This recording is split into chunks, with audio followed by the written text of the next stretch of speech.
Right now, we're joined by assistant head coach Dan Shardo. And Dan, first, congratulations. We played a lot of games in a row. We got guys with injuries. We got guys nicked up. It came out. The energy was outstanding. Jumped on Hillsdale quick and needed it because you knew they were going to make a run. Yeah, you knew they would. And I thought Hillsdale, they were not flat. They were ready to play. Our energy level was just that high to start the game, and it continued for that whole first half. And that was a tremendous defensive effort in that first half by our guys, getting after the basketball and getting on the defensive glass, and that obviously leads to a lot of our offensive opportunities in transition. And we just had guys really dialed in and ready to go today. And Taryn was playing at a really fast speed, high level today, but he definitely wasn't the only one. We had a lot of guys playing like that. Yeah, 5 guys in double figures, and I was going to start with the big 2, our big guns, Martise Kimbrough and Terrence Sullivan. Looked really to be honed in to what you wanted to do offensively. We got good looks. Martise has 6 assists. He had 3 rebounds. He did a lot of good things on the floor, 15 points. Taryn did a lot, especially late in the game.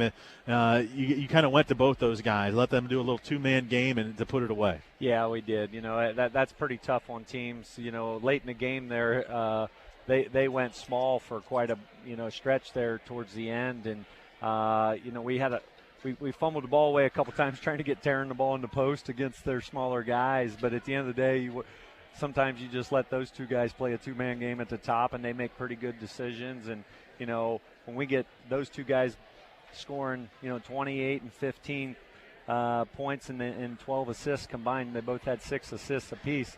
That's quite a combination there. And I thought down the stretch we did some nice things because Hillsdale, I guess in other games I felt like maybe we might have helped to give away the lead. I really didn't feel like we were playing all that bad. Hillsdale was getting some stops. We had good looks. It didn't go down. Maybe we had a couple turnovers in, but Hillsdale started making everything. And I thought our guys did a good job of keeping their poise and not getting that, oh, here we go again type body language to them and end up, stretching it back out again. Yeah, they did. I agree with that. We had the turnover against the press, and probably our fans were thinking, oh, here we go again, right?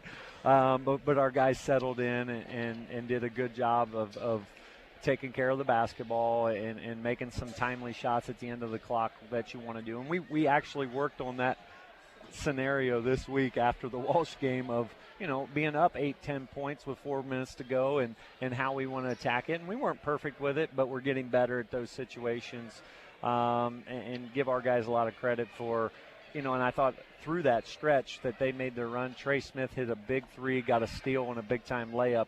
I think they got it to 8 at that point, and that brought it back up to 13. So that was another big stretch in there, and just a great team effort. When you can have 22 assists anytime you can get up around that 20 assist mark for your team, you're really sharing the ball and playing together, and that's great to see. Thought Elijah Collick had an outstanding game as well. 13 points, only took 6 shots. Did a lot of good things defensively, but.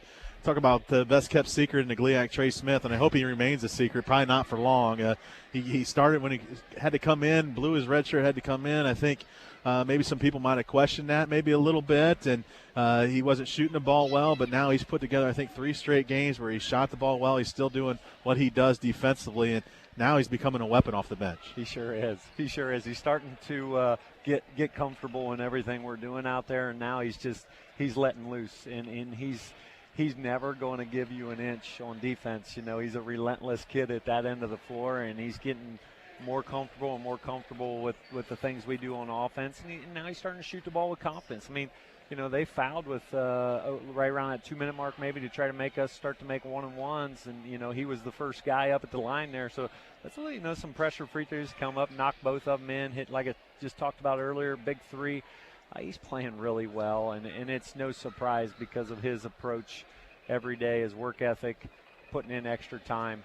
Really excited for Trey and moving down the stretch of this year and the rest of his career. Well, this win, Coach, is big because now you get a little bit of rest, and got a big week coming up, and it's even bigger now, and a huge opportunity, I think, for this team. Ashland goes down at Ohio Dominican, so now we're back up to a two-game lead. And, boy, if you can go on – it's easier said than done to go to Ohio Dominican with as good a team as they have this year. But, boy, if you can go to ODU and get a victory, that'll go a long way in determining this championship.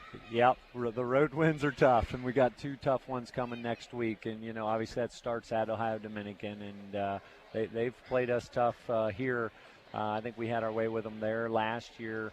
But that's probably not going to happen. We're going to have to go there with a really physical mindset, high energy level, and be ready for quite a battle. Those guys are fighting for their GLIAC tournament lives, so it's a really important game. If we can pull out a couple road wins here, down even. Sometimes you would take a split sometimes, but we'll take them one at a time, and if we can go to Dominican and get a win, that will be huge for our South Division hopes. All right, Coach. 17 wins on the year, and we'll see you on Thursday. Hey, thanks.